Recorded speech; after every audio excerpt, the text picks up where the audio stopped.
we do clearly have a quorum.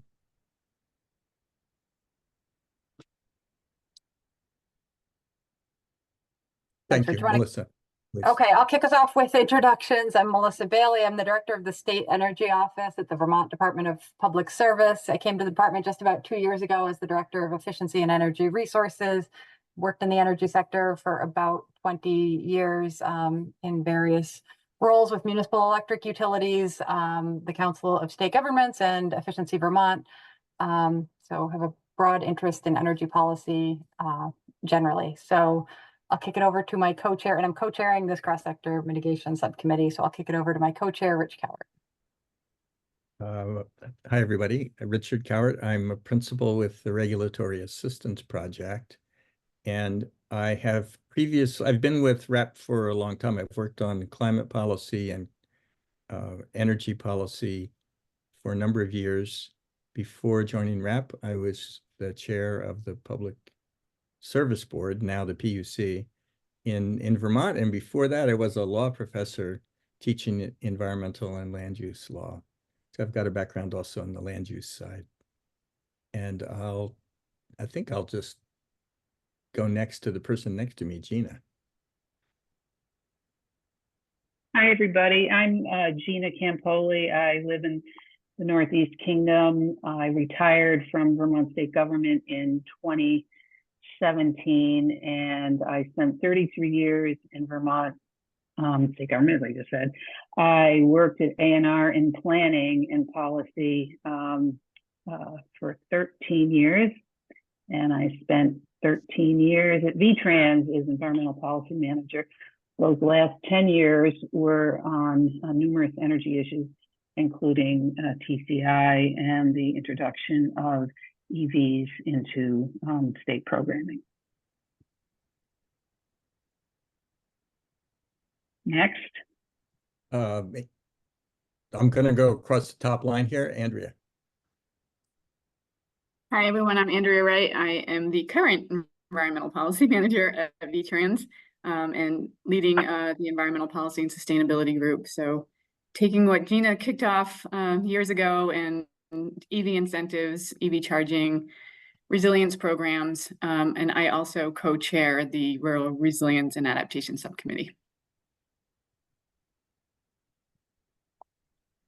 I'm going to leave it to you, Rich, to just keep calling on people. Okay. Yeah, I'll just keep going. Well, while we're at it, other interesting aspects of your background before A&R or before VTrans? I've been with VTrans for 23 years. So before that, I was living in Montana doing GIS work for a small firm. But yeah, with VTrans for 23 years in the environmental realm, in construction for a bit, doing environmental compliance on construction sites, and then leading the environmental and right-of-way programs, and just been in the policy section for 2 years. Thank you. Liz. I will also add there's a little known fact that I have a master's in historic preservation. That is a little known fact. That's a little known fact. Hi all, I'm Liz Miller. I also have worked with state government in the past. I also have worked at Green Mountain Power, where I continue to work with them on a number of initiatives related to the work we do here. And I am a utility representative to the Climate Council and to this committee. Thanks. And it's Liz, again, for you. Any other areas of knowledge? Rich, you're killing me. We're going to be here forever. Okay, fine. I was born in Pomona, California. How about that? All right. Okay, Bram. I've had some changes in status since we were last together. After 13 years as CEO at Danforth, I decided it was time to do something different. My plan for something different was to take May off and ride a bike every day and not think about work at all. But that was interrupted 4 days in by a call from Gabrielle Stebbins, who is not running for re-election for her seat in the House, and asked if I'd be interested in running. So I am now a candidate for the Democratic nomination for the one of the 2 Vermont House seats in the Chittenden 13 district, which is the south end of Burlington. I was appointed to the council by the speaker to represent Vermont manufacturers at Danforth. We put the company on the path to zero fossil fuel. It's going to be a long path for that particular manufacturing company, but it is on its way. And the house in Burlington I'm sitting in, Burlington Electric, believes it was the first historic structure in Burlington to get to zero emissions. And next week, we're starting construction on a community scale solar farm in one of my mother's fields in southern Vermont. And I think that's enough. Thank you. Jared? Thanks, Rich. Hi, everybody. Jared Duval. I serve on the council appointed to represent a Vermont-based organization with expertise in energy and data analysis, and that organization is Energy Action Network. I also co-chair the Science and Data Subcommittee of the council and serve on the council steering committee. And my fun bit of background that I will add to continue a theme of folks who have served in state government. I've been with Energy Action Network for over 7 years now, but before that, spent nearly 3 years as Economic Development Director at the Agency of Commerce and Community Development. Thanks, Jared. Next, I think it may be Dave Farnsworth. Am I wrong? Thanks, Rich. Oh, that's fine with me. Hi, folks. It's nice to be here. Dave Farnsworth. I'm a principal at RAP. I've been at RAP since 2008. And before I came to RAP, I was a hearing officer and a staff attorney at the Utility Commission, Public Service Board then, for about 13 years. It's great to be here. I'm going to hand this off to Joey. Hello, everyone. Johanna Miller, Joey, lead the Energy and Climate Program with the Vermont Natural Resources Council, also help coordinate the statewide network of town energy committees. I'm the appointed environmental rep on the Climate Council, and I have never served in state government. I'm primarily mostly a thorn in their side, but I very much appreciate government and the work that we're doing here today. So glad to be with you all. And they did read my comment about pushing people over to this meeting if folks arrive. So I'll turn it over to Sam Lash. Hi, all. I'm Sam Lash, she, hers. I'm the Climate Energy Planner at Central Vermont Regional Planning Commission, a new member on the Just Transition Subcommittee. So first time in this meeting, although I watched some of yours on YouTube on my commute on 1.5 speed. So nice to be here in real time. A fun fact, I guess I was an environmental archaeologist for a decade. I worked mostly in the Mediterranean, but I also did some proof of method work for geochem research in Alaska. So yeah, that's me. Thank you. Peter Sterling. Hi, I'm Peter Sterling, Director of Renewable Energy Vermont. I was appointed by the Senate to represent the renewable energy sector on the Climate Council. And fun fact, I guess I studied forestry in graduate school, so making great use of that work. I guess I'll pass it to Adam Sherman, another trees guy. Hi, everyone. Adam Sherman. I'm a managing consultant with VEIC. And yeah, I served on the biomass task force. And fun fact, in a previous career, I ran a commercial composting operation. Eric. Hi, everyone. New member, Eric Schultz here. I'm a financial and energy coach with the Green Saving Smart program. I serve the Northeast Kingdom, so I'm working through Northeast Kingdom Community Action. If a lot of you don't know about our program, we're serving low to moderate income Vermonters. Think of a traditional financial counseling program kind of through the lens of energy efficiency. So we're offering ways to reduce carbon usage, mainly through transportation options, home energy upgrades, weatherization, that kind of thing. No government experience. I guess my fun fact is I've lived and worked now in 3 countries. And I will pass it on to Christine. Hi, everyone. Nice to see you. Whoops, turn the camera back on. I am a career-long renewable energy efficiency advocate, had my own small boutique renewable energy consulting firm for nearly 30 years. I finished off my paid career as a managing consultant and for a while, director of business development for the EIC, which was then called Vermont Energy Investment Corporation. And since retiring about 4 years ago, I've been spending time pro bono in a variety of ways in climate action and clean energy in Vermont and beyond. And I'm happy to serve on the subcommittee once again.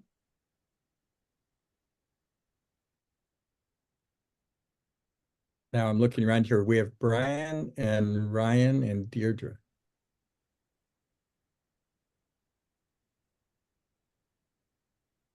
Thanks, Rich. Mine was Climate Action Office. Been there since its inception, and in my spare time, I also am working on the regional greenhouse gas initiative for the state as well. Deirdre?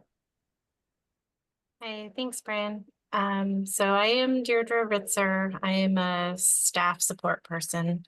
And I work in the Agency of Natural Resources, in the Department of Environmental Conservation, and the Air Division. And I work primarily implementing strategies that control and reduce emissions from mobile sources, which primarily are transportation related. And we also adopt and implement the California motor vehicle emission standards in our office. Thanks. Thank you. Ryan, I think we're up to you. Sure, thanks. Afternoon, Ryan Patch, Vermont Agency of Agriculture, Food and Markets, Agriculture, Climate Change and Land Use Policy Manager there. I've been in state government for 10 years. I'm on the Agriculture and Ecosystem Subcommittee, so I act as the liaison between discussions that happen here, and as this is cross-sector, agriculture is one of those sectors, so opportunity to cross-pollinate and share what's going on between these committees. Yeah, fun fact, I'm working in agriculture my whole career, was able to actually do some farming early on. Now don't have time to do farming, so just do spreadsheets, but miss it. So glad to be here. Thanks. All right. Thanks, everybody. I think it's worth noting that Sam is cross-pollinating with Just Transitions, Ryan with Ag and Ecosystems. Is that, I've got that right? So this is and Jared, we don't have an official, or do we have an official cross-link to science and data? But if we did, I think you would be it. Yep. All right. My understanding is that I am You are it. Liaison between the subcommittees. Okay, so important for the work of this committee going forward that, you know, we take full advantage of the fact that we have active members who are liaison to other committees. And we should keep that in our minds as we come up with our work plans and figure out how we want to proceed, because it's quite intentional, structural on the part of the Climate Council as a whole, that we maintain these relationships across the committees so that our plan can be better informed. And I suspect that if we are fortunate, the communications will be in both directions.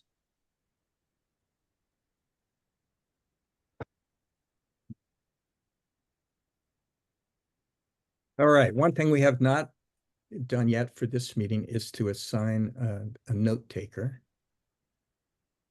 Dave Farnsworth kindly volunteered to do it last time. Is there someone who's willing to do it today?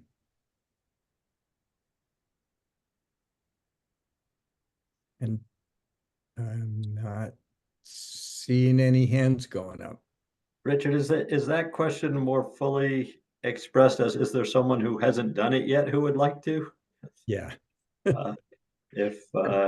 If everyone has done it, then it's back to me because I did it the first time. But if there are people who haven't done it yet, then I will cede the opportunity to them. I did it the second time. I can't remember. So that probably leaves me as taking them. I'm fine with taking them. I'm gonna be here the whole time. I don't need to leave early. I think some people need to leave early, so I can do that. Okay, Andrea, thank you. Thank you. Graham, we'll hold you in reserve for next time. All right. Thanks very much. Approving the minutes of the last meeting. Has everybody had a chance to look at them? Are there any corrections? If there aren't any corrections, we'll deem them approved. Thanks, Dave, for doing them. I would say going forward that it probably isn't necessary to identify every time who said what, but at least to have a good summary of the points raised is useful for going back and seeing what is it that we talked about back then. Our next item is to review the actions that were adopted in the last climate plan on recommendation of this committee, and to just run through them and make sure we know what's the ground that we're starting from with respect to the next action plan. So I think I've appreciated all the work that went into these spreadsheets. I think you went through it and selected the items relevant to this committee. Is that correct? Can you tell us what we've got? Yeah, and I can share a screen if that's useful. But everybody should now have, the Climate Action Office has a full inventory of all of the recommendations that were in the initial cap, over 300 of them, with quite a bit of detail that was filled in by state agencies working on those. And then there's an abridged version of that, which essentially says whether a recommendation is moving forward or not.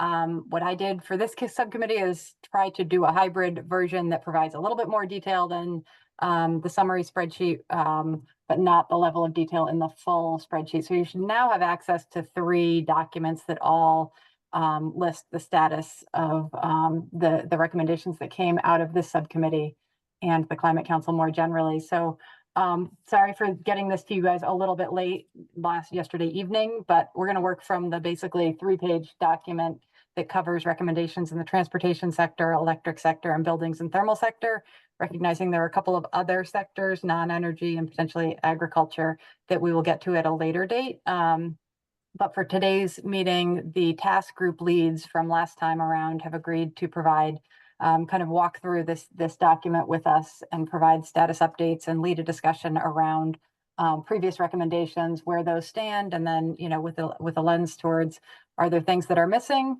and are there things that for whatever reason we might want to take off of the list or remove from our focus. So I'm not sure if everyone has this document. I'm thinking it might be useful for me to share. Maybe nod or shake your head if you have a preference. I think you should put it on. Okay, I'm going to go ahead and share. And I think, Joey, we're going to have transportation go first since you're time constrained today. Yeah, so is Dave. So we have to. Oh, sorry, Dave. Who's more time constrained? Joey has to leave at 1.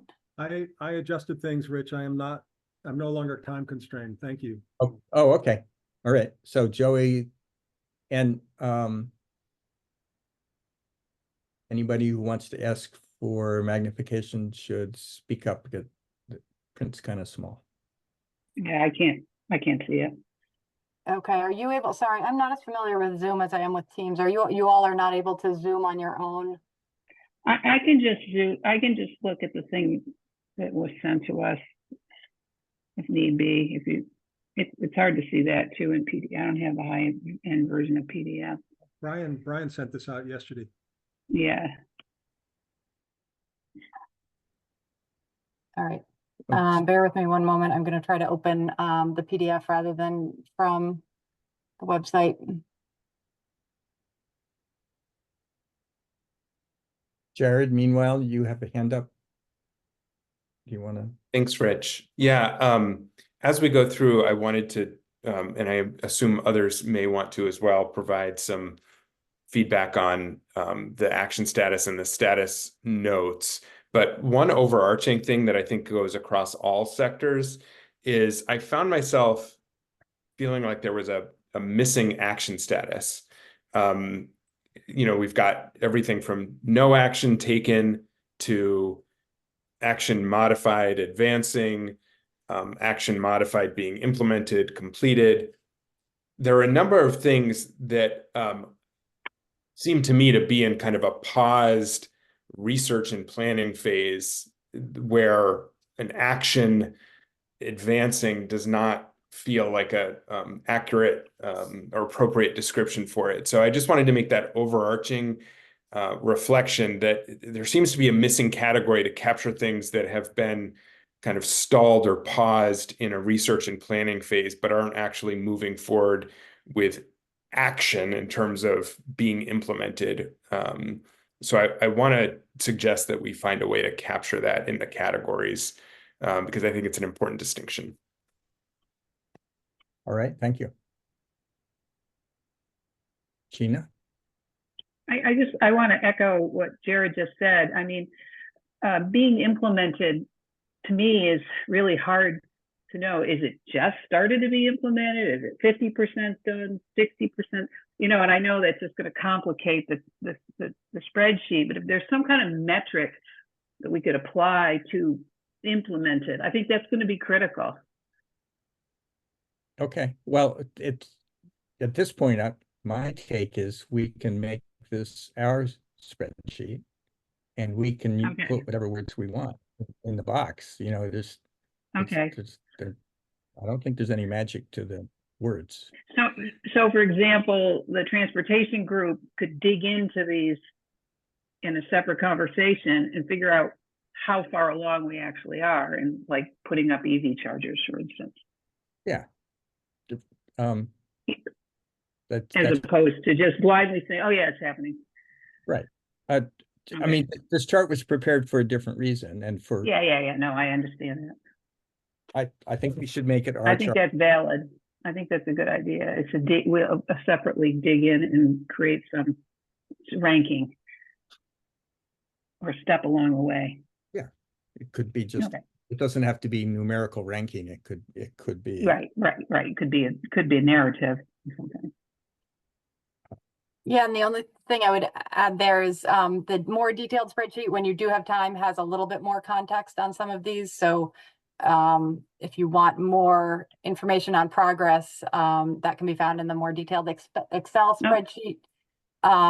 But again, I do think this was largely updated by state agencies working on these recommendations. And as Rich said, the subcommittee may have a different view of what is being implemented. And again, some of these recommendations were pretty big and included multiple sub items. So some might be moving forward more quickly than others. So again, I think I agree with Rich that we can modify the spreadsheet as needed. But this was really intended to kind of refresh folks' memories on what was said in the last climate action plan and where should our focus be this round. Are folks seeing my screen and is it still too teeny? I see it and I can read it. Good, thank you. So Joey, I think you're first up. Sure. I don't know how you want to go through all this, and I appreciate the work that's been done in putting this together. Also think it's a great idea for us to get some sort of modifiable Excel version where we can track and sort of nuance some of this stuff, but this is generally a high level helpful look at where we're at. So again, I don't know if we want to go through these one by one. I don't think we want to do that. I guess what I would say in the transportation space is you'll see completed next to the technology forcing regulatory programs, which is a high priority and a big deal with the rulemaking around joining advancing advanced clean cars 2 and advanced clean trucks. So that's a big deal to, require automobile manufacturers to deliver, more and more zero emission vehicles into the state of Vermont over time. So that is hugely exciting and significantly impactful. That's a big deal. I think as we are all abundantly aware, in the transportation space, we still do not have a primary policy or regulatory tool identified to reduce carbon pollution and in line with the law, in line with the science.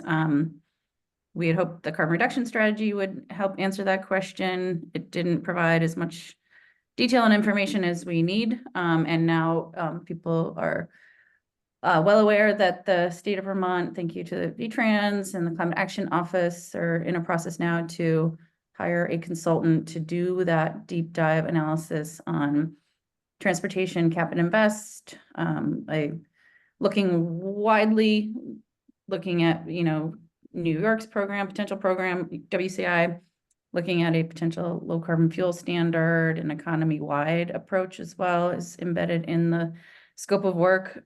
So that work will launch shortly. Andrea can give us more detail on exactly when, but any day now, and we'll commence over the next, and get in well underway in the next several months.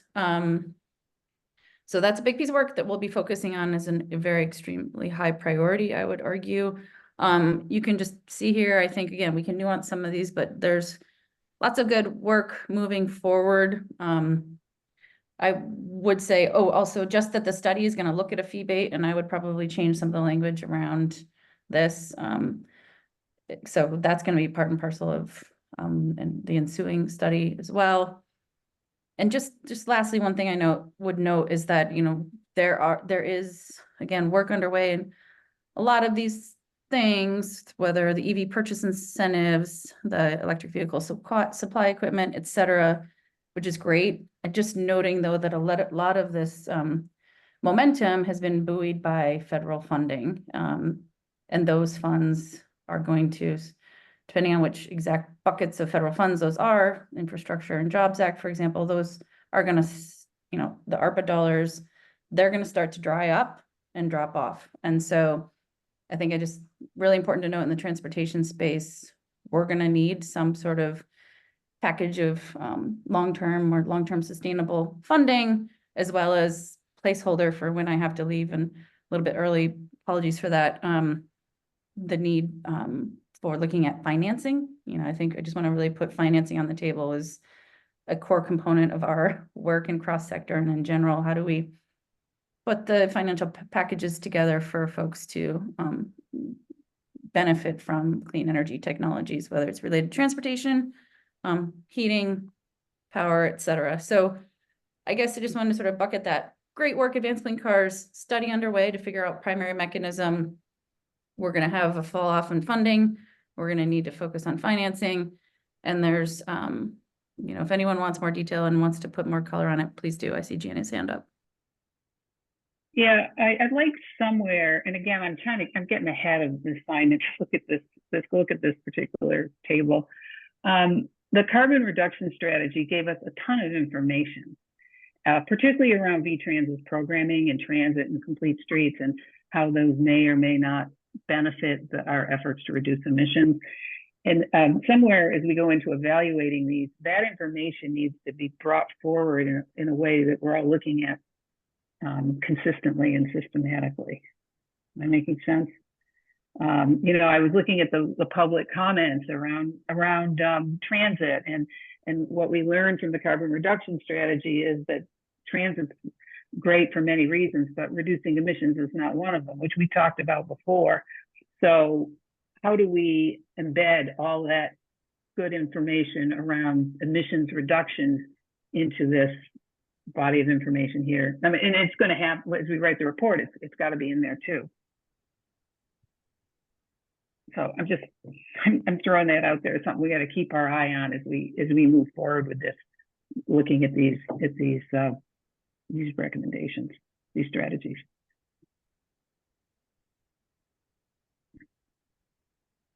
A follow-up question, Joey, when you mentioned that fee bait is included in the study that has now been commissioned. Can you tell us something? You know, I want to ask two questions about it. One is, does that suggest you want to wait until that study is released?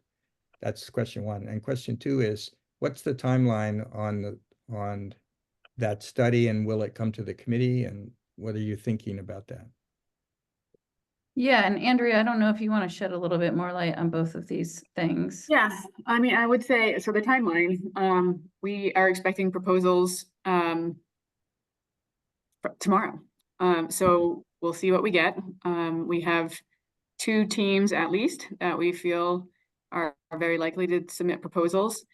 And then I have set up a meeting for the TAC to look at those proposals next Wednesday. So I'll be getting those packaged up together with the scoring criteria for you members of the TAC to look at, and hopefully we'll make an award within the next week after that, so that work can start in June. The timeline, the end timeline is, I'm gonna have to go back and look at it, but I believe that we wrote in that we wanted this work to be substantially complete by the end of the year. And then that would give the treasurer time to get their report together, which I think is February 15th is the due date for that. And so we will be working on our actual final product during that same time. So both the recommendations from, you know, the final recommendations from this work and the treasurer's recommendations would be due at the same time. I think, you know, fee bait, Joey, you're probably talking about the fee bait because I believe it's called out in the legislation. I can't remember where it landed. I haven't looked at the language for a while because so many other pieces of that bill were changing. I was focusing on those, but I think we'll figure out as a committee how far we go into fee bait and or where we focus. This is a lot of work to do in a pretty short time frame, so we might want to have that conversation about being pretty focused on what we do and what's going to get us the best gains. But we can have that conversation. And, you know, we did have a fee bait study in 2019, 16. I can't remember when it was done. Gina, you might remember off the top of your head when it was done. And then we also did model, to Gina's point, in the carbon reduction strategy, we did model a fee bait and what that would get us. So there's definitely things to consider as we move forward with the fee bait space. But as far as like changing the recommendation, probably, I mean, by the time we're making a recommendation in, you know, the fall, we might have a little better sense of how to inform that. If it changes, stays the same, goes deeper. Yeah, if I can just build off of that, thank you for the timeline update, Andrea, and more context. But yeah, there are some components that we can build off for fee bait examination. And I'm not sure if it's called out in the scope of work, but I think the scope of work is really sort of broadly looking at like, how do we attain pollution reduction and like, what are potential funding sources? So I just imagined it might be part of that ensuing analysis. So, but my broader question is, in terms of process, we're going to put some ideas on the table, walk through generally, and everyone get on the same page in terms of where we're at, and then we can put some initial hoped for priorities on the table, and then we're going to sort of hammer that out collectively and through a public engagement process, and then identify priorities. So we don't have to quite answer that question yet, right? I guess is my question. In terms of, do I want to still see it on this list? To the question, to Rich's question, fee baits are not called out in the scope that I got this morning and read in 5 minutes. It has 3 different scenarios, and fee baits are not part of it. So just that's not. I don't think that's going to happen because VTrans isn't asking somebody to do that in this RFP. So I don't know where that study is going to come from. Yeah, that's my understanding too, Gina. And I think this is a good example of like, you know, there was some mention of it in the carbon reduction strategy, but I don't think it's accurate to describe this as action modified being implemented. It's, you know, it's stalled. It's, you know, not moving forward. It's paused. There was some research. Maybe there'll be additional research, but I think that's important for us to have clarity on as we assess where we are and what our options are and what will be needed in the next cap. Yeah, I'm I think, really you know, still- a bunch of different okay, go people on. filled out this form and we had little tiny definitions of what the status were. I mean, everybody's going to have a different interpretation of what that means. So I think this chart should be taken with a grain of salt, and everybody's pretty well involved in what's going on and understands, but certainly, you know, further conversations with the lead implementers would get us to where we need to be. Okay. Thanks for the update so far. Eric, question? Yeah, I don't want to take a ton of time. I just wanted to know, and maybe you know, Andrea, is there any update on the, I just heard the mileage smart incentive is kind of unwinding from what I heard, and just wondering if you could quickly, if you had any updates, is that program going to continue and is it funded in the T-bill? I'm just not really clear on the status.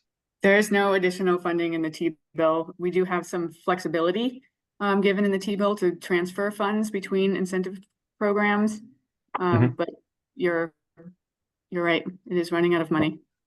Okay, yeah, I'm concerned there because I mean, I've seen this over the last few years, just with the supply chain issues, just not having a lot of inventory. And now we're seeing more efficient vehicles and EVs, the price is coming down, and that's the supply chain loosening up. And it seems like now that these vehicles are online and becoming more available, we're watching the incentive unwind. So that's Yeah, unfortunate. we're trying to make some modifications to the eligibilities so that funding lasts a little bit longer. But yeah, that's, you know, depending on where we are with our other programs and the, you know, sort of swooping of funds that we can do. And then seeing what comes out of the CPRG as well. Yeah, thank you. Joey, any final words from you? Because we probably need to move on. Yeah, we can move on. I just underscoring to Eric's good question, and thanks, Andrea, for filling in the blanks. Just what I had noted before is that we are making progress. It's noted here, but several of these programs are going to run out of money or have significantly less money than's necessary to really scale. So that's just, and part of what the study is going to now help us analyze, but just underscoring that. And we can move on. And again, apologies for having to leave early. Thanks, Joey. Well, we're gonna, as we talk about the committee priorities in the next section, we're gonna come back probably through all of this. But I appreciate it, everybody's comments and questions about the transportation elements. Should we move on to thermal? I'm so sorry. I have one last question. I missed the last meeting, and that was a real problem on my part because this Transportation Advisory Committee, I guess, is up and running, and I'm not on it, and would like to be on it if possible, unless there's some limits in the number participating. I'll just throw that out there. I think it's because I wasn't at the last meeting that I didn't get involved in the scope review, or is there? We just base the Technical Advisory Committee on the language that's in the legislation for the committees that the committee members that be involved. Okay, so that only climate change, climate council members are on it. Then. Yeah. Not cross sector. Right. Okay, got it.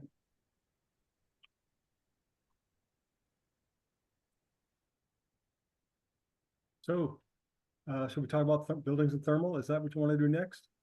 Please. Great.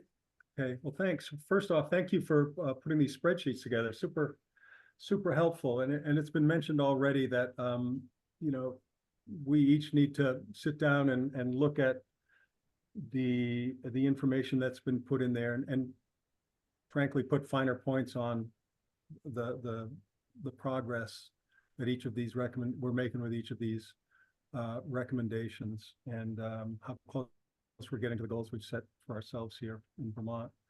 But let me follow these categories. I'm going to be I'm going to be going down through each one relatively quickly, but please stop me, and Christine's going to weigh in on any of these as well, but I'll take the lead here. So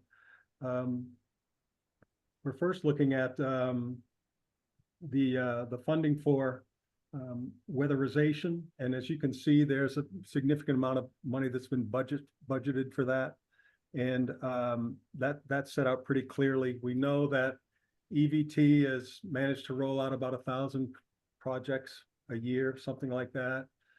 They would say, and I think it makes a lot of sense, that workforce continues to be a big challenge.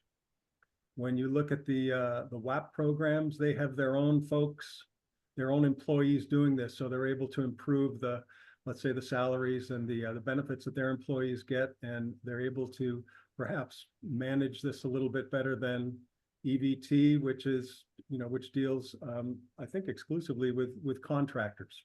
So that may be something to look at a little bit more closely. But certainly a bright spot in this context is that there's a fair bit of money available, and that these incentives are going to be helpful in rolling out these processes. And Melissa knows way more than I do about this topic. So if you have any questions, she's here and available to go into more detail about them. The tariff on bill financing, I'm sorry, let's talk about enhanced counseling services. As Eric just mentioned, this is good for me too, because Eric can talk about these things all along. The community action programs are providing counseling services for low and moderate income folks, and getting the help sort of, I think it was a concierge type approach where they allow people to get a good sense of their options and choices there. So that's a process that's moved ahead. Precisely measured how, I can't say, but it's a process that's underway. Tariff on bill financing. Roughly a half dozen utilities in the state proposed tariffs. The Utility Commission approved those tariffs, and it's my understanding that a half dozen programs have been financed and completed. Those are programs that include weatherization and other things. I don't know a lot more detail about that. I think, frankly, folks will think it's kind of a slow start, but it seems to me that it's a start, and looking into how to get the information out and encouraging folks to take advantage of that on-bill financing program is something that perhaps would be part of the next steps that program is going to do. I mentioned workforce, the Department of Labor. There's an interagency and there's an interagency effort looking at workforce, trying to coordinate state efforts on workforce. That's underway. The rental property efficiency standard. There's been no activity there. It's important to think about this just for a second, because you see down below there's a statewide residential and commercial building codes. Those are for new construction. Those will both go into effect in July this year, right? But for existing buildings, there's very little. The rental efficiency standard was intended to take existing buildings and create a smaller, more relevant subset. That is rental domiciles for people in Vermont. There's just been no activity there. Advocates have not picked it up, nor have any other state agencies. Same with the circuit rider program, although I understand that there's a summer study group that's looking at code enforcement, and the circuit rider program was a suggested approach to strengthening enforcement of codes. And the summer study group, I understand, is going to be looking at that and making a proposal to the legislature in December, making a proposal that the legislature can pick up in January when they come back.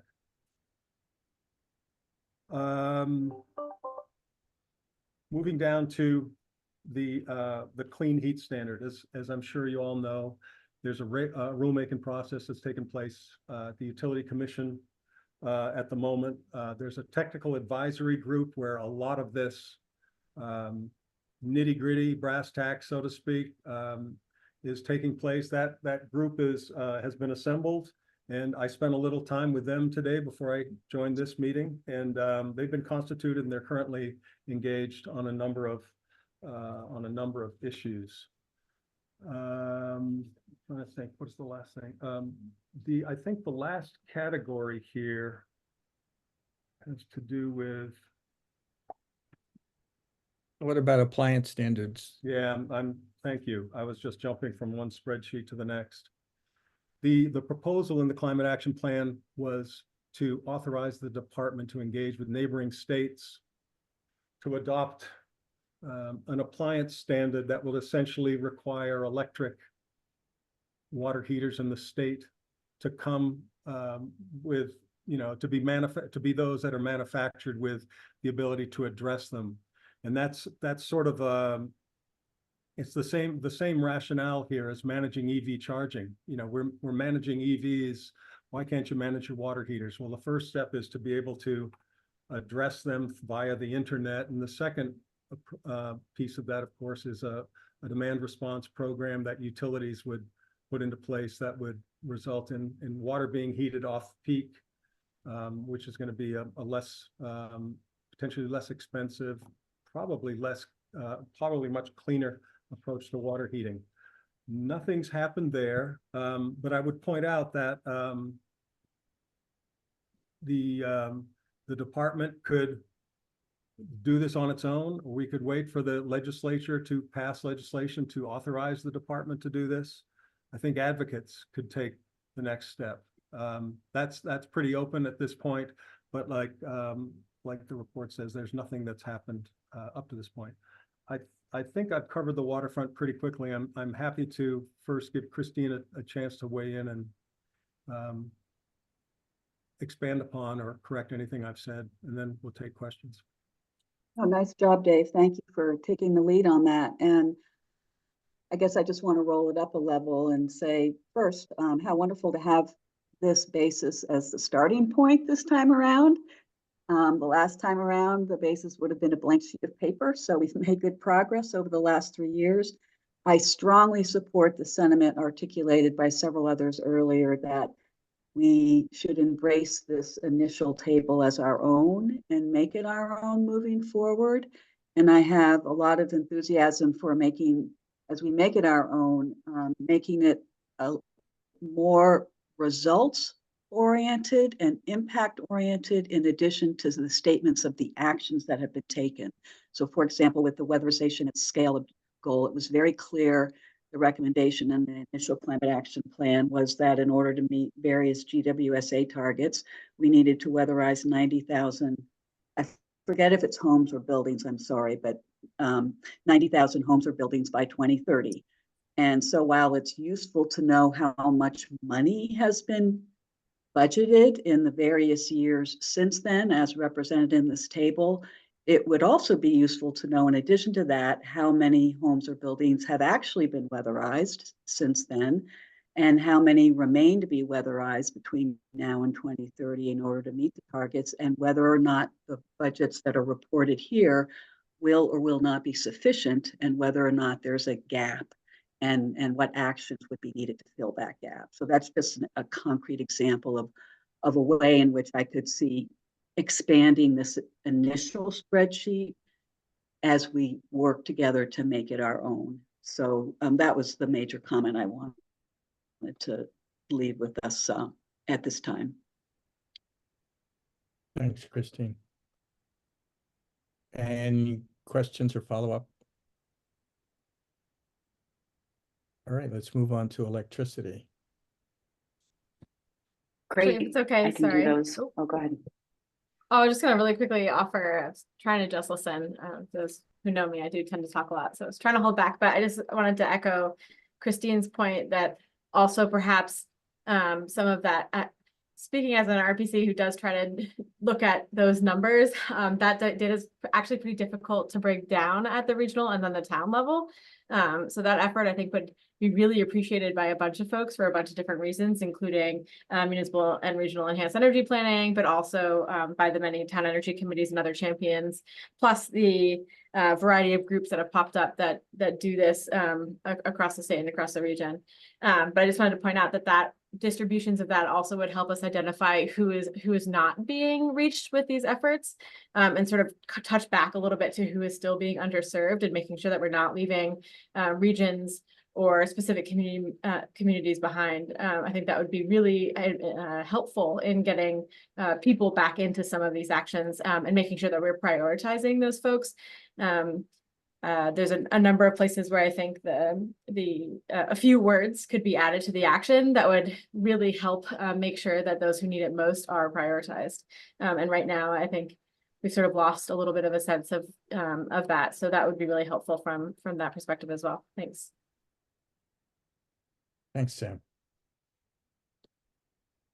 Okay, so should I lead us through the probably briefer, quicker discussion on the electric side, just given the number of strategies and actions? Please.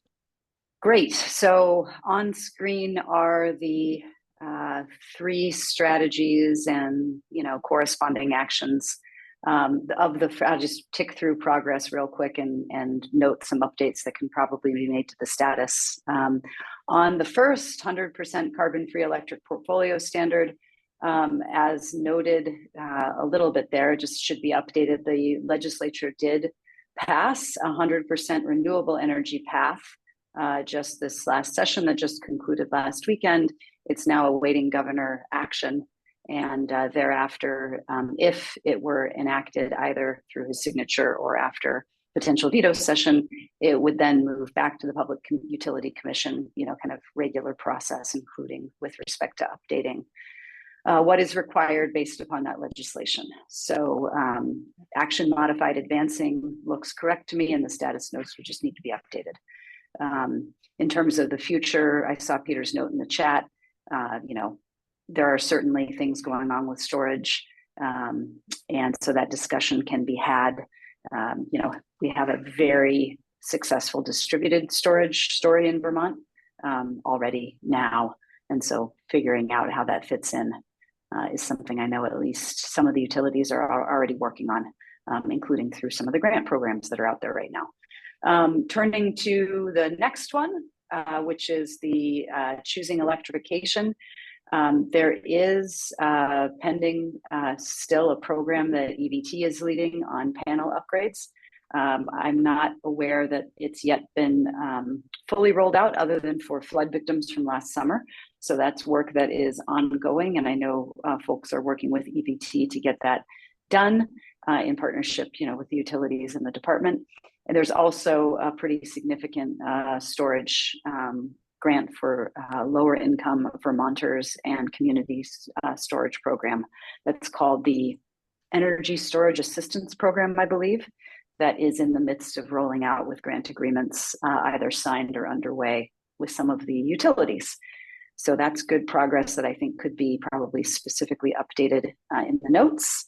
And on the last one, and then open up for discussion on the prioritization, continuing for efficiency, as well as load control and generation load matching. There are some programs there, so we probably could update that status note. Right now it's framed in terms of there's nothing overarching, but I think I would suggest anyway that we frame it instead as the progress that is happening. There's, I know Vermont Electric Co-op and municipal utilities have been working on some pilots permitted by the Public Utility Commission that hit those topics. Green Mountain Power has a number already either completed or in progress. So there could be some more specificity brought to what's actually happening there. And I think the term advancing is correct there. So my quick take is that the action statuses are correct and the status notes could be updated. And then, of course, we'll turn to what other further work can be done going forward. Thanks, Liz. Questions or comments? One question, one topic that you didn't touch on is transmission and distribution capacity or upgrades. Is there Yeah, I was speaking off Mhm. of the chart itself. Is Yeah. there a spot you're looking at?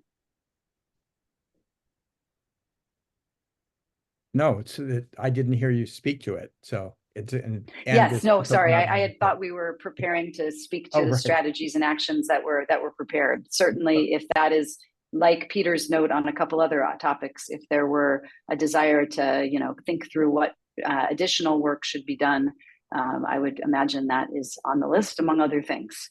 And there's also a lot of places in the other priorities that hit upon electricity in one way or the other, obviously through electric transportation, electrification and heating, and some of the work that's going on with the clean heat standard. I mean, there's a number of areas like that. And to your question, Richard, I think I recall in rural resiliency, some of the topics discussed, including hardening of infrastructure, expanding of infrastructure to account for not just climate impacts, but also bringing the benefits of electrification to the most rural Vermonters, which is something that always is on top of mind. And there are some specific utility programs and initiatives pending right now for that. Thanks, Liz. Yeah, I wasn't criticizing the chart. It's actually Yes, prelude for the what's next the conversation. up next. Gotcha. Good, great. All right, committee members, Melissa, maybe do you have some comments about, where we are in the agenda and what you would like to do next? Sure, yeah, just stop sharing so I can see my agenda here. So again, we're looking at potentially anything that should be taken off the table. I didn't hear a lot of conversation to that end as we went through the recommendations. And then I think the bigger question that we were just getting into, what's missing from these recommendations? Are there specific areas that we want to flag at the outset for the subcommittee or potentially the task groups to dig into? So essentially the next agenda item was, discuss subcommittee priorities. I've been making some notes as we go along about what's come up for people. What are the, explorations we need to do? The specific questions in the agenda were what issues are most important? And then kind of feeding into that conversation, who do we need to hear more from? And this is just going to help Rich and I as we kind of structure the subcommittee work going forward. What should the agendas look like for future sessions? And again, should we be asking, should we be doing some information seeking, and should we be asking others to attend and provide more information to our committee? So who do you want to hear from, and what information do you need? So I'll stop it there. And Gina, go ahead, please. Yeah, so what we have here is everything that is in the report, but we just learned about something that's not in the report that needs to be added, and I'm sure there's many examples of that. So is there a process for bringing in those new things? I mean, obviously we have to have one because there's got to be discussion and public involvement and figuring out, when we analyze, we're not going to get there because they don't all add up. We've got to be looking for other ways to do it. I mean, the things that are in there could get changed radically or not at all, or mission accomplished, it's done. But then what is missing? And what's the process for figuring out what is missing? So then let me quickly make a suggestion on that, Gina. I mean, I think it's up to the committee as a whole, Yeah, how we do it. But, 2 points. One is that if we're going to have a conversation about forming task groups and how we want to work with task groups. And one answer is that task groups should be explicitly asked what's missing and where are the gaps, and what would you like to bring back to the committee in the form of a recommendation.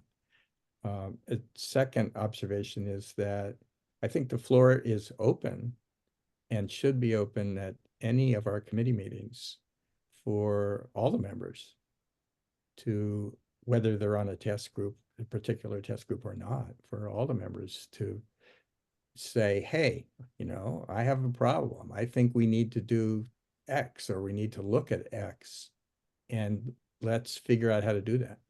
So I want to be I'm suggesting that we should be clear that the task groups are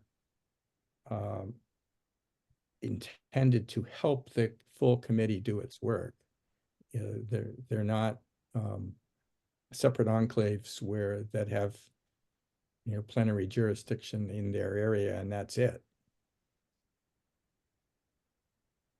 So, but I agree that we should ask any task groups to examine this question, and we should also invite every member to make recommendations.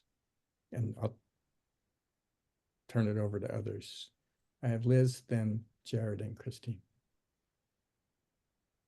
Mine was super short. I do know, just talking about the electricity sector specifically and the role that I'm asked to fulfill here, that the utilities as a whole would appreciate a chance to either interact directly with the subcommittee or be able to kind of comment upon and provide feedback to, and their insights on what we're doing.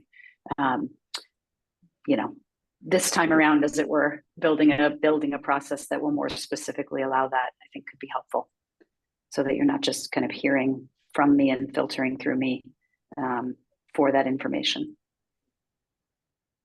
Thanks, Liz. It sounds very appropriate, not just in the power sector, but in other sectors. And Jared?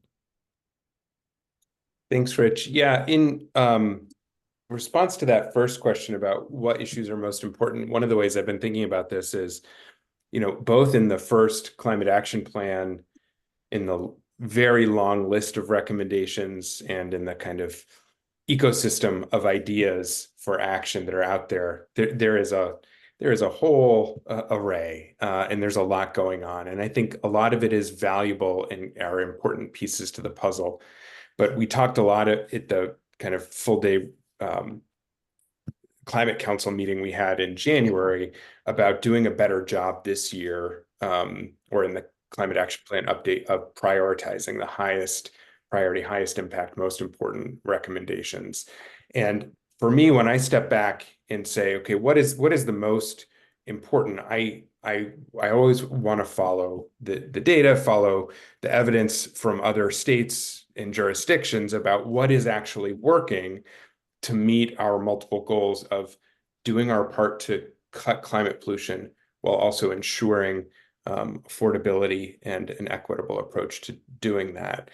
And when I do that landscape analysis, what really stands out, I think, I don't want to speak for others, but others I know come to the same conclusion, that the states and provinces and countries, the jurisdictions that are doing the most to reduce emissions are ones that are setting up policies and regulations that provide confidence and market clarity.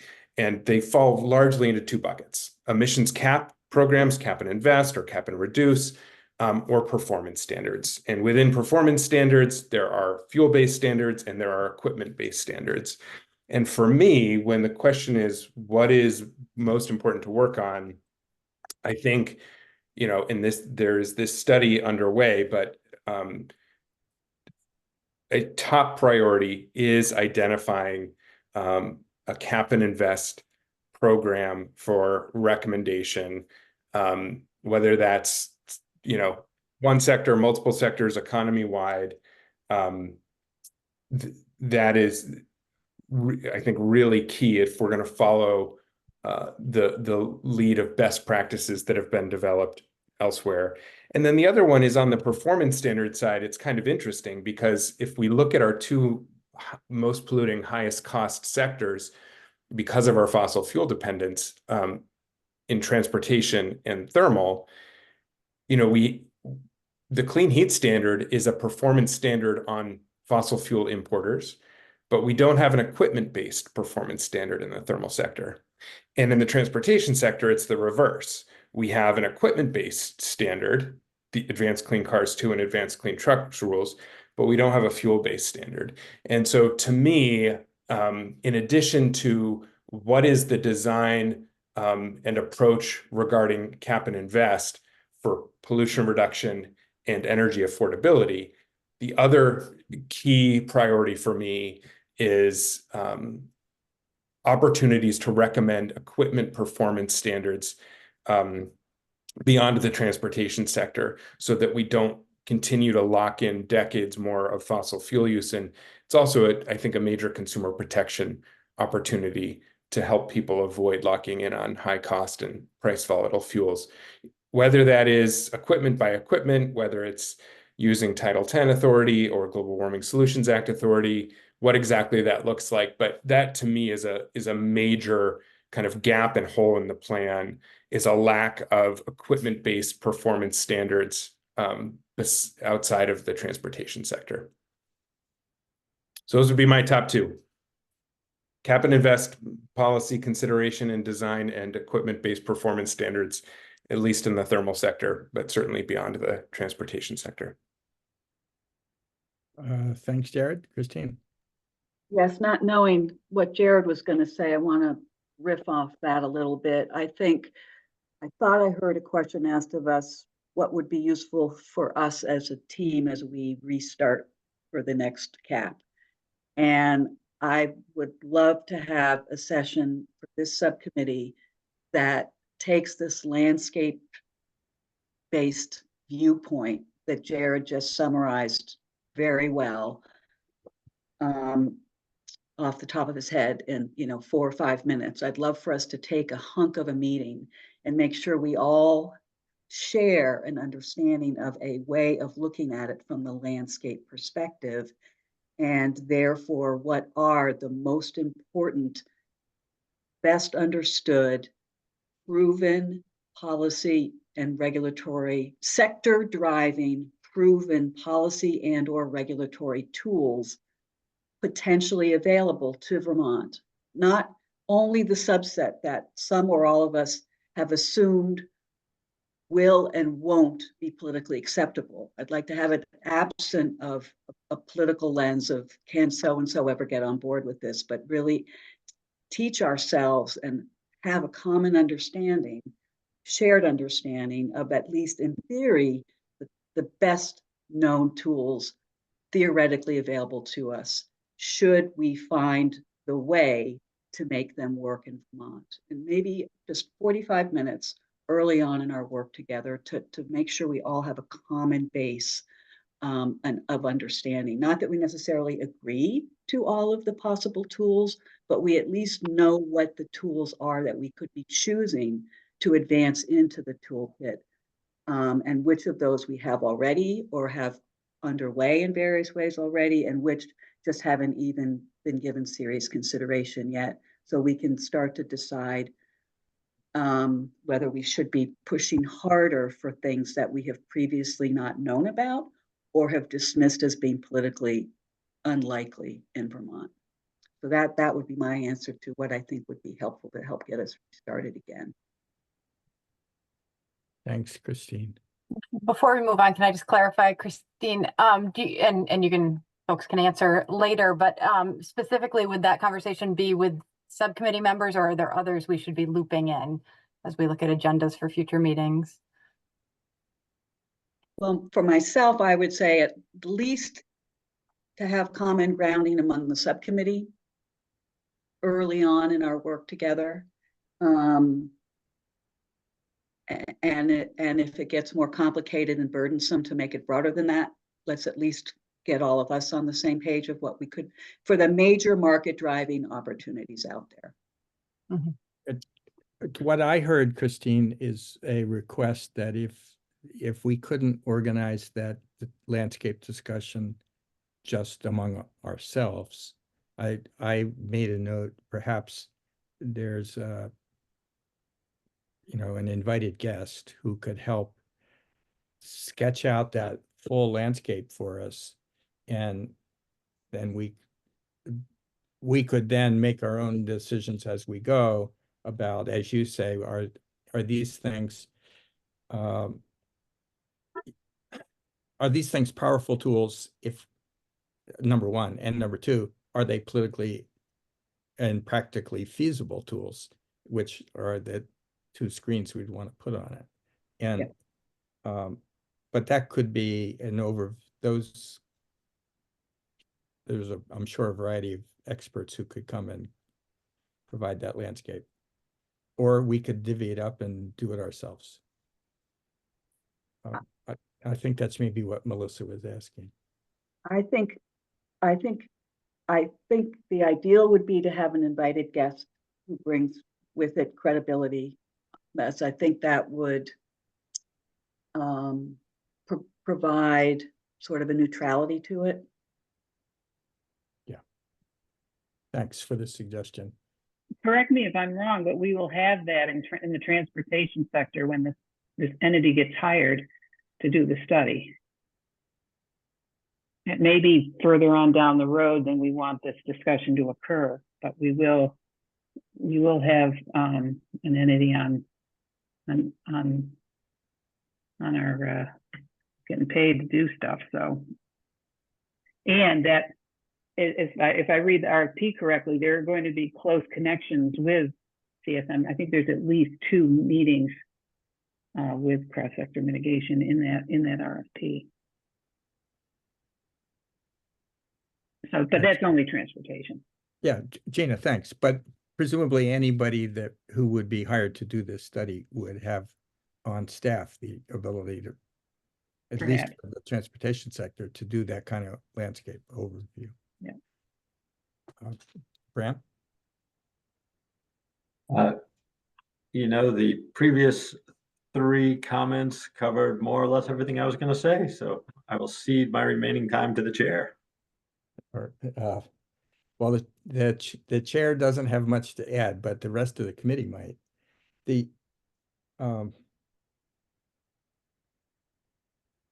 Let's just spend a moment on really quick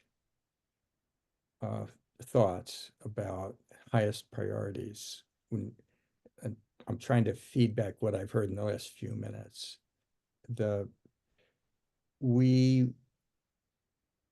What I've heard is that we do want to follow up on the topics that were in the first climate action plan and assess how successful they are likely to be with respect to meeting our climate goals, and to see what further work we might want to recommend to advance them or to deprioritize them. So that going back through this spreadsheet is actually part of the work that we think we want to do. I also heard that we want to identify the topics that haven't come up yet, that haven't really been pursued, and make sure that we invite both the task groups and all committee members to comment on that. And I suspect we'll get some input from members of the public as well about, well, what, you haven't even addressed X. Give some thought to that. Then we've heard this recommendation about let's step back and take a landscape view and see what policies would be most powerful, most helpful, most equitable, most affordable, and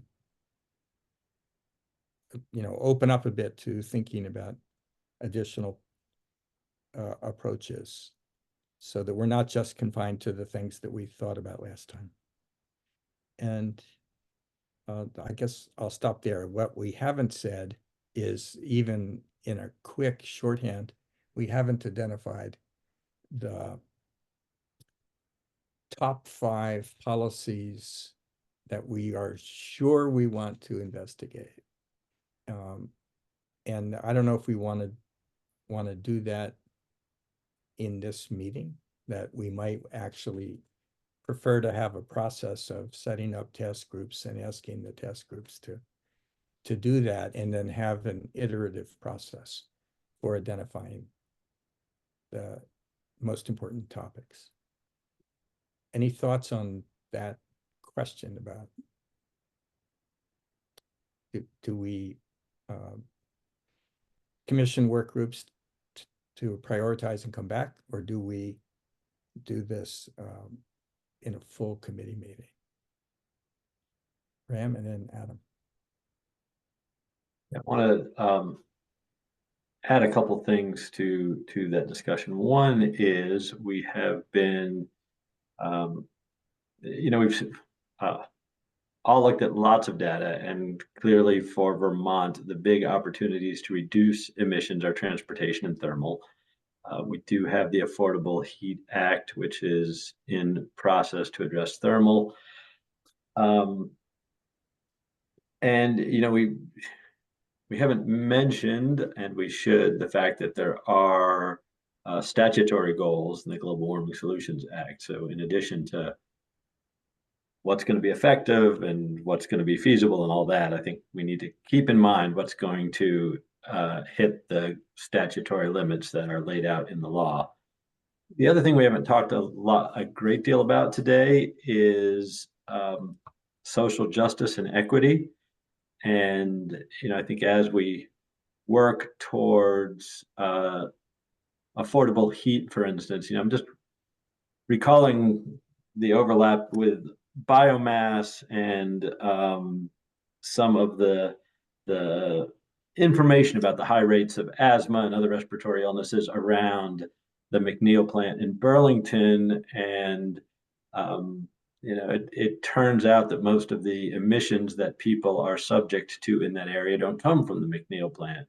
They come from old leaky furnaces, and they come from truck traffic going up and down Riverside Avenue and so forth. So I do think it important to keep in mind that as we address transportation and thermal, there are ways to do it which will also address social justice in a meaningful way. Thanks, Bram. Adam? In terms of the gaps, I'm curious, what the boundaries are. In looking at this list, it seems like building codes are not like a mechanism being addressed. So what are the policy knobs and dials on the dashboard that we have the authority to serve up? And are there boundaries that have been put on this? But I certainly see missing gaps in the thermal sector piece. Building codes and new construction thresholds. I mean, there's a lot of other categories of policy that seem to be missing. And I just want to raise the question of, is that on the table for consideration, or has that been intentionally excluded in the past?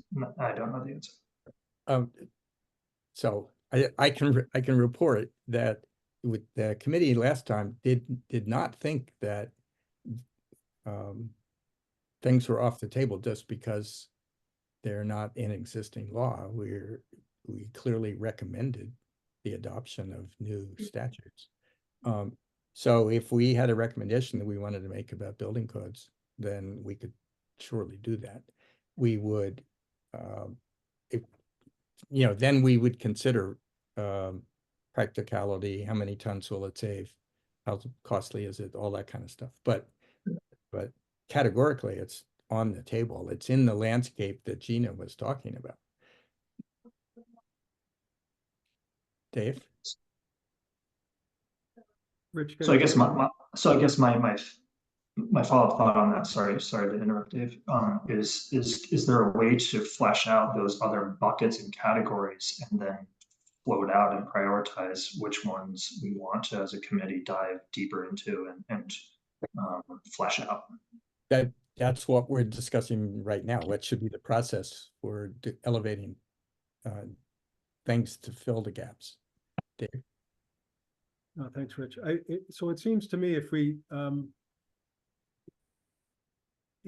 could proceed, it would be great to have a landscape representation of what our choices are out there and the bang for the buck for each of these policy choices or mechanisms that showed up with a landscape review without any, it would just be a neutral characterization, and it wouldn't go into, as a couple folks have said, it wouldn't go into we're not going to have any luck passing that here kind of thing. It would just set things out.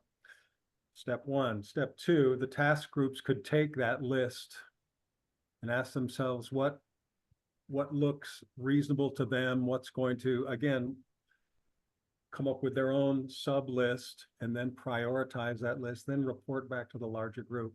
That seems to me to be an ideal sort of idealized approach.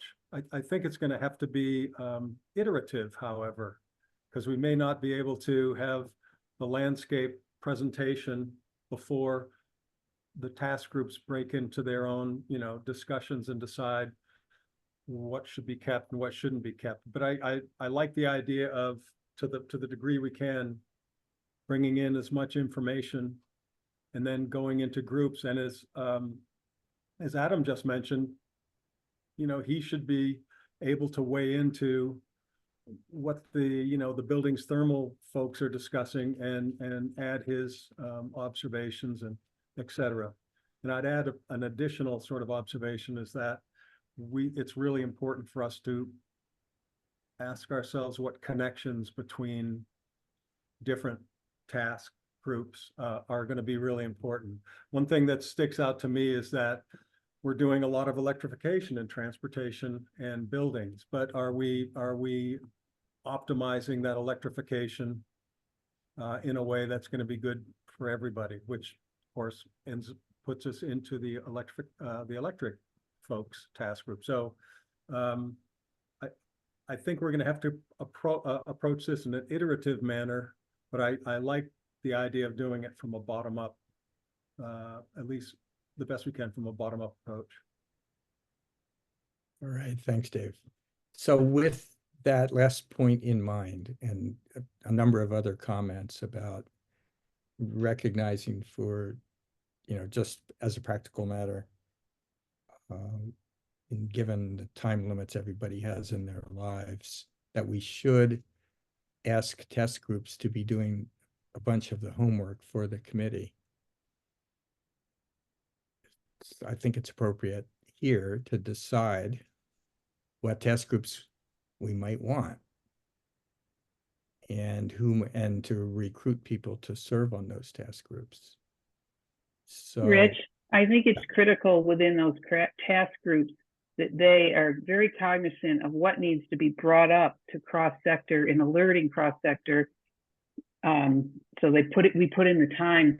This cap and trade thing, this is going to be huge, and we need to make sure that conversation isn't only happening in transportation, that we build time in our agenda, this group's agenda, to really understand it and to vote on it, or what the key points are that we need to have agreement with cross-sector so that it can then go to the Climate Council. So I think these task groups are working individually, but always with the mind of, we've got to bring that up. We've got to integrate it with the other task groups, and this is the place to do it. This group. Agreed. It's not just go do your thing and come back for final approval. That's not going to work. Thanks, Sheena. And I think with this is where we landed last meeting as well. And so it's good that you're underscoring. I wasn't there. Sorry, fine to underscore it, but the idea that the task groups are commissioned by the committee to go out and do some homework and do some thinking and come back to the committee, and that it is the full committee that is making the decisions. We don't want silos or separate isolated work groups. Good. And we have the time this time. We do have, and we have the cap that we're working from. So we have some advantages compared with last time. So thank you for reiterating the point. But just to cut to the chase, I'm guessing that we would like to have a transportation task group. We would like to have a thermal task group, and we would like to have an electricity task group. And then there's this open question about whether we want just a little coordinating committee maybe to elevate this higher level question that you just touched on, Gina, which is, and other people have mentioned repeatedly, which is the overarching policy question. Should there be a cap and invest program that covers other sectors than electricity? And if so, is it one or more sectors? And should we recommend that the state of Vermont either closely track, coordinate with, or join one of these other cap and invest programs? That's a big ticket item for the committee. And do you all have thoughts about whether we want an exploration group to work on that, or at least to figure out how to present those options to the committee? Or do we want to just hear from the contractor at the full committee level? How do you want to proceed with that? I mean, we could have I hesitate to say we should have a task group on these big umbrella cap and invest things and just send them off. I am more inclined to say we might ask a couple of people to, or, you know, a small group of people to make sure the full committee is educated on the topic. Thoughts? I guess I'm a Well, little. go on. I've spoken too much. Go on, Christine. I guess I'm a little confused because I thought when we were talking about sort of a landscape analysis for the full subcommittee early on in our work together, cap and invest would be an example of one of the major market moving policy and or regulatory approaches. Such a entity would be reminding us exists and helping us to think about how important it is to us.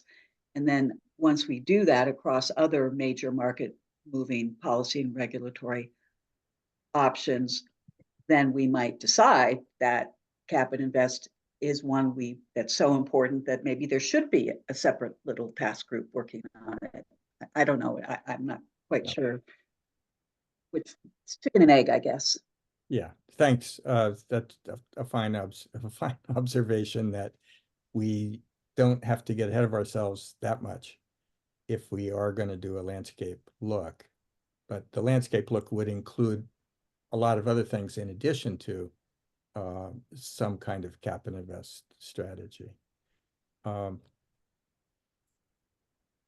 thoughts about? Excuse my ignorance about landscape. When we talk about landscape look, that's clearly something in your planning background that I think I understand. I want to make sure I really understand it. These are cross-sector activities that have a clear benefit that's been demonstrated through data, through other states, through other countries' actions. And we know that they will reduce emissions because of this demonstrated quantitative policy experience in another place. Is that what we're talking about, landscape, as opposed to, I got a great idea and we're not really sure if that's going to work or not, or what the benefits are? I don't know if others are having this same challenge I am. What are you talking about with landscape? Christine is nodding that our focus is not on 1,000 theoretical possibilities, but rather on the 20 kinds of policy ideas that have been implemented and we could point to. And, you know, building codes would be on the landscape, you know, but inhabiting Mars is not. So thank you for that clarification. I made it really easy.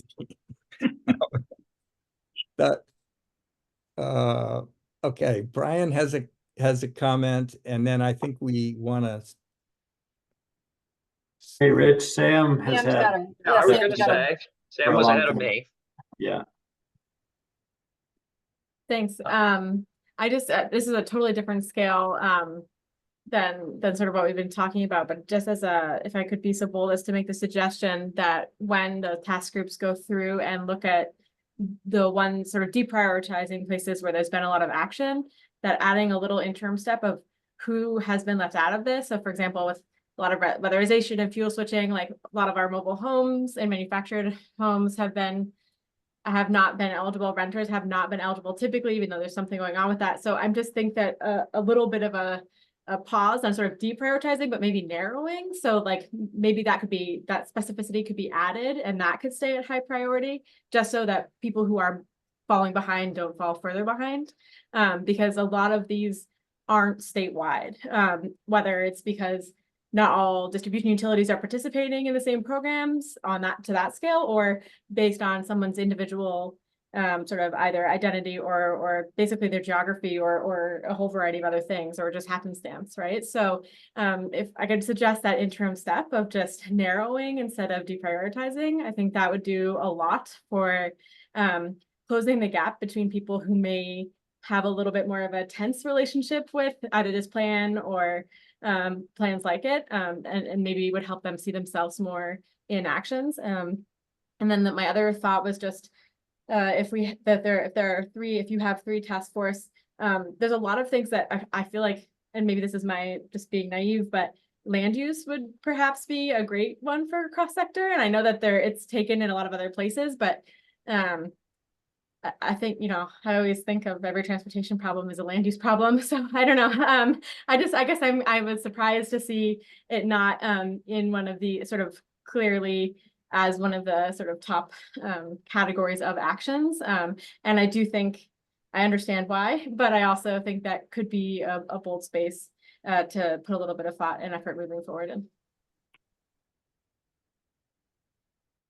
Sam, with respect to your first point, I agree completely, and I think I expect the committee does, that when we think about gaps, we should be thinking about more specific equity gaps or coverage gaps, and not just sort of big picture theoretical gaps. Yeah, and the committee may want to have a longer conversation about land use, but the relations with other committees on land use, have mostly left it in the other committees. Brian?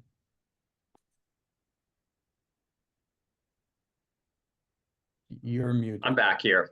I just wanted to go back to what you said, Rich, about particularly regarding cap and invest. And I understand that, we have a couple of things going on here. And I think, what people are talking about with this landscape level view and like a really broad discussion is really helpful and important for this group to do. But what I heard you say regarding like in particular cap and invest and like having this committee involved in the study, and that it's going to look broader than just transportation, that's what's going to be happening already. I don't think we need to build that. The scope of work includes transportation, but also an examination of cap and invest all fuels as well. And we are already working with a group of 3 counselors in that space.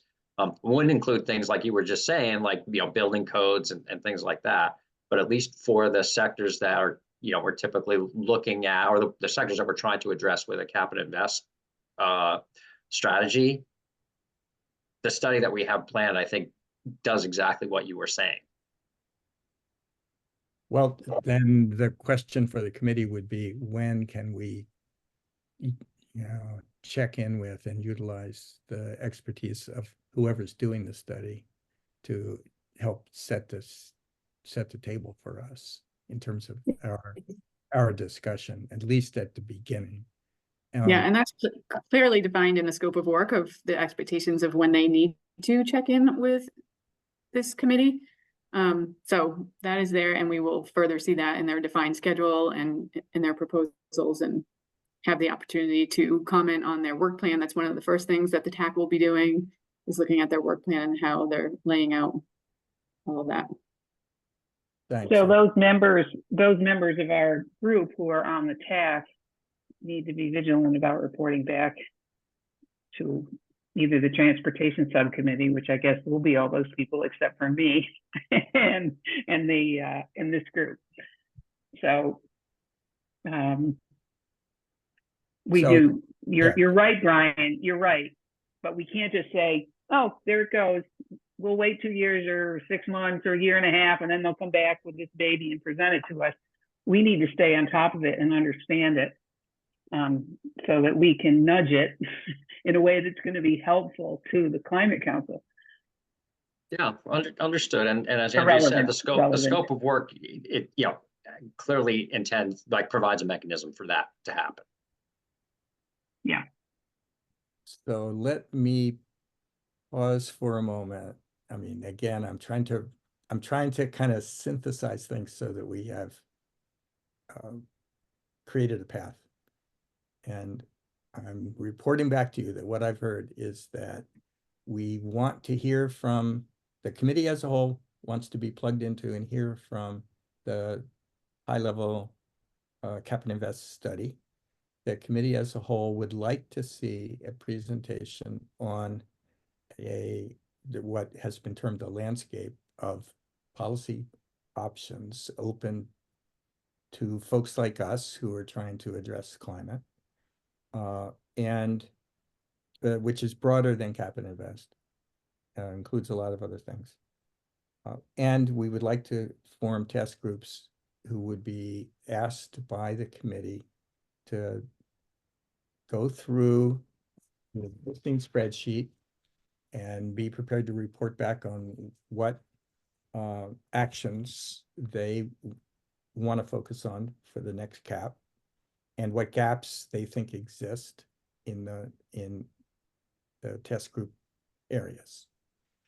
And we will also invite anybody on the committee to comment on any topic and recommend that we look into something or that a task group should be looking into it. And I'm trying to just summarize all the things I think we've, by unofficial consensus, decided, and and invite people to speak up if I misstate it. And then one more thing on my list is to ask you all to nominate yourselves, or you can nominate somebody else for that matter, to be on a task group. And it seems to me the most efficient way of doing that would be for you all to individually send a note to Melissa and to me that just says, yeah, I think we should have a task group on X, and either I'm willing to be on it or I nominate the following people to be on it. And these are non-exclusionary working groups intended to help the committee. But it's great if you would volunteer to use your expertise to advance the work in an issue area. And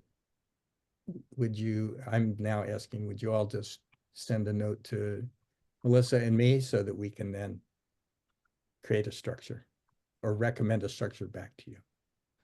And any comment on that? Anybody have a different way of proceeding?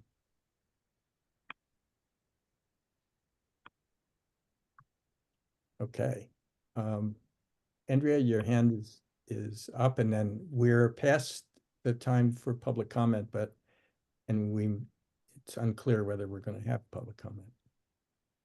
Okay, I'll be brief, but I just wanted to, and it was an agenda item to be maybe pushed off to another meeting, but I just want to say that I think it's really important that I don't know how much happened in the initial climate action plan of that subcommittee cross-checking. I know we are having some conversations in rural resilience and adaptation about some of the recommendations that people feel really strongly about on that subcommittee, but others feel that they are more in the mitigation realm, like weatherization. And I think it goes back to the definition of resilience and all that. But I think we can do a lot for sort of the prioritization and the efficiency of this plan if we really focus on working with the other subcommittees and identifying that overlap and sort of giving charge to one subcommittee or something, or figuring out a way to streamline the recommendations that come out of the Climate Council as a whole, because I just think it's too much as it stands, and there's a lot of overlap, and we have some work to do there. Thank you, Andrea. Any member of the public wishing to address the committee?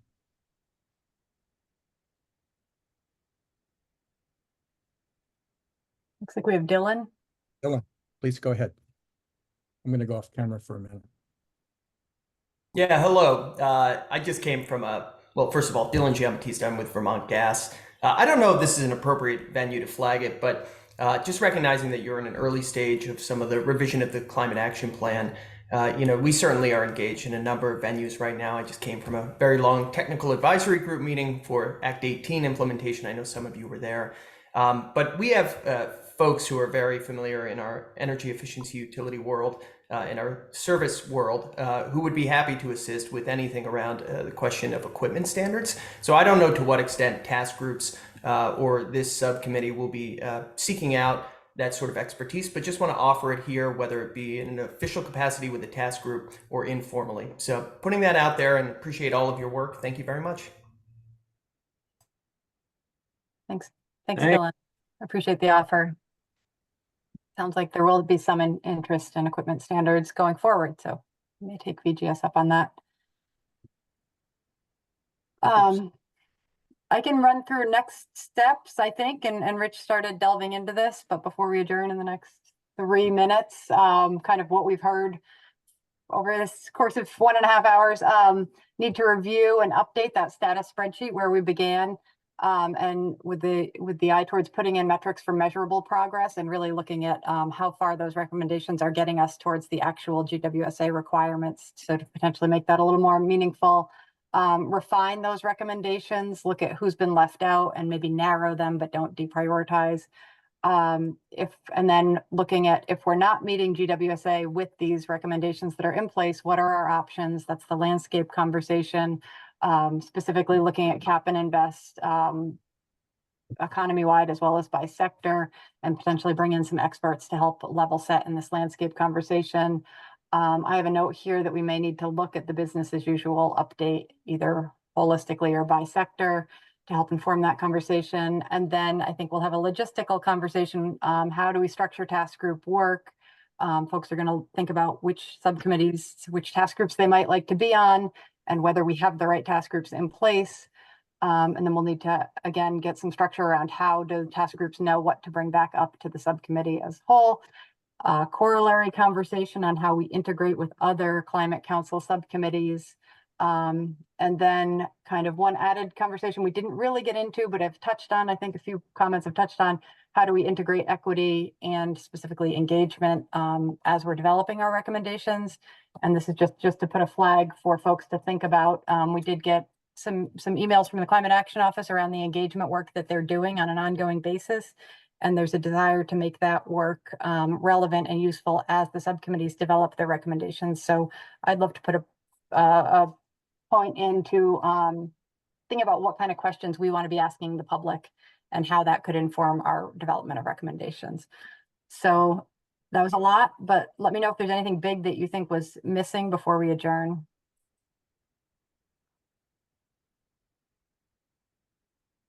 Melissa, your list, if you have that in writing, maybe you could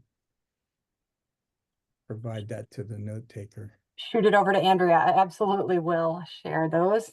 And thank you. Messaging you for that. The next step is you guys are going to identify the groups, and you're going to schedule a meeting for those groups, or do the groups have to take that on? I put something in the chat just to make sure we get up and running here. I mean, it makes sense to me that anyone who was here before, if you don't want to be in the group you were in before, you should let you know.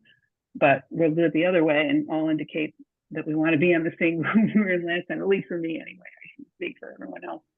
Just to figure out what happens next, because I want to make sure my emails don't get lost, or I know who I'm. We're going to expect something from Brian and Melissa about the formulation of this transportation task force, correct? Or do we who are on it have to create it?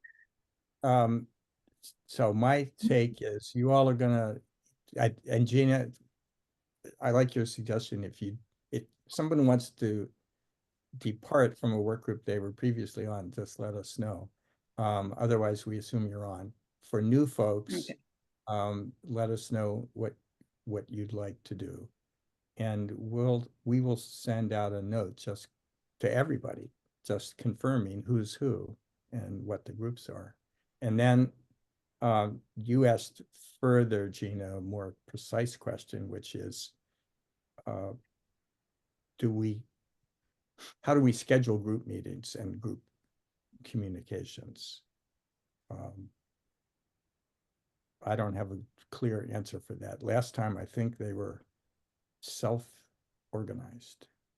Well, we had chairs, we had leaders, and we had chairs, and frankly, Joey did the heavy lifting on scheduling meetings and doing follow-up, and I hope she does it again. But each group is going to have to come up with who the chair is or the organizer is. So we'll do that once we get going. But it's a critical thing to stay on task. I agree, but I think it's important to be clear about the fact that the work groups are small ad hoc assemblies of committee members who are working on a topic and acting in essence as a staff working group that would bring recommendations and ideas and what have you to the full committee. And that for that reason, your meetings are informal discussions among a small number of people. So they're not public meetings? If there's a quorum of the board of the CSN, don't we have to have a meeting? If there were a quorum of the subcommittee, then it would need to be a public meeting. And so you need to be We should think about that as we set up these task groups then, if that's important or not. Yeah, we did not run into that problem last time, and the climate office is very clear with us that these meetings were informal discussions amongst a small number of members, and they were not taking official actions. And therefore, they didn't, it did not require the full panoply of public meetings. We may want to create public meetings. Oh, absolutely. Specifically address the topics that task groups are working on. And we heard a comment at the our last committee meeting asking for that. And so I think the task groups may keep in mind that it would be desirable at some point to have a kind of really open discussion that's noticed and members of the public can attend and deliberate with you, but that isn't required for every meeting. I'm happy to take comment on that. It looks like Christine, Bram, and Jared have comments. I love the distinction that you just articulated, Richard, of these task groups or work groups being a small group of people having informal discussions to help advise the full cross-sector subcommittee of options for the subcommittee to consider and adopt. And as long as that remains the assignment, I'm happy to volunteer on the thermal side. And that I understand there may be times when we should be suggesting for the subcommittee's consideration that perhaps a broader public meeting is appropriate for something that happens to do with the thermal sector.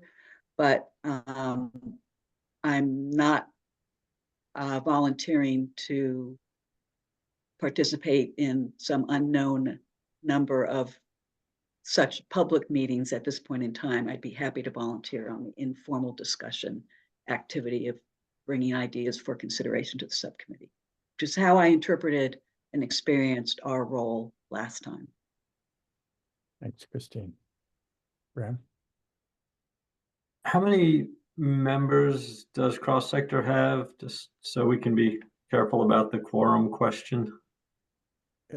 We have 14 members.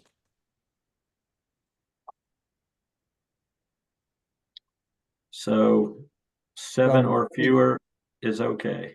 Yes, that's correct. Thank you. We have one vacancy. The youth representative has resigned, and so at the moment we have a vacancy. But so there's 13 right now, and we would have 14 when that seat is filled. Jared? I think our note taker has left. I just wanted to note that I had put some suggestions in the chat for resources for the landscape analysis that may be helpful. So just want to make sure that Rich and Melissa, you both saw that as chairs who are presumably looking at agenda development for the next meeting. Happy to discuss those further, but wanted to make sure that hopefully those get captured in the notes, but at the very least, you two saw that I put those resources there.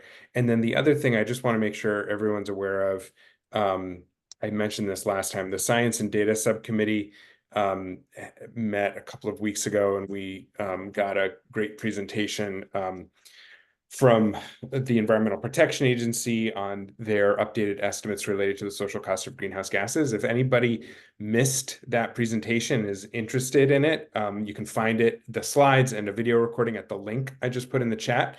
And we will be considering as a subcommittee at our next meeting, draft recommendations for updating the social cost of greenhouse gases for the Council's consideration going into the next climate action plan. So just wanted to give that brief update of what we're working on, in addition to discussion of some possible updates to the methodologies to incorporate more some data advances related to the greenhouse gas emissions inventory. That'll also be on our next agenda if anybody is interested. But that will be, thought both of those updates were relevant to this subcommittee. If you have any questions about Science and Data Subcommittee's work, feel free to reach out to me and or Colin Smythe, the co-chair. Dave? Rich, can you just explain to me the process for identifying and appointing a youth member to this cross-sector subcommittee? I'm just curious, can we recommend names? I'm happy to take that. So the youth member is appointed by the Senate Committee on Committees, and it would be an appointment to the Climate Council. It wouldn't be an appointment to this subcommittee. And I don't think we should actually necessarily assume that whoever the youth member is would end up serving on this subcommittee. Usually there's a process by which new counselors identify which subcommittees they're interested in serving in, and it's a balance of that versus where there's need. So I don't know as though we should assume that whoever that person representative will end up serving here. It's certainly possible.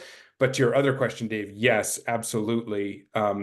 Nominees could go into the Senate Committee on Committees. I don't think they've posted a process for that yet, but that is Senate President Phil Bruce, the Lieutenant Governor, David Zuckerman, and now Senator Jane Kitchell are the three members of that Senate Committee on Committees.